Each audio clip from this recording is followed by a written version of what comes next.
How to get energy in Travel Town. The first things first, if you're gonna be playing this game through your mobile device, you have to make sure that your game or Travel Town application on your phone is the latest version.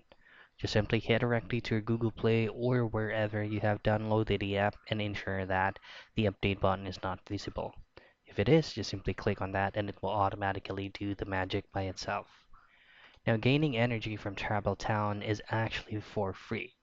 So there are tons or multiple methods you can try to do for you to be able to get some.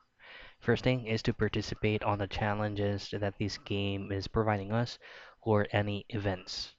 So those events has some specific rewards like energy and any other accessories that you can use for the game only. Now, the other thing that you can do is actually just logging in on the game every day as they are or they have this actual feature that's going to be called daily events or daily reward. All you have to do is just to log in on the game and then claim your gift on the lower right portion, which is going to be the daily gift or daily rewards.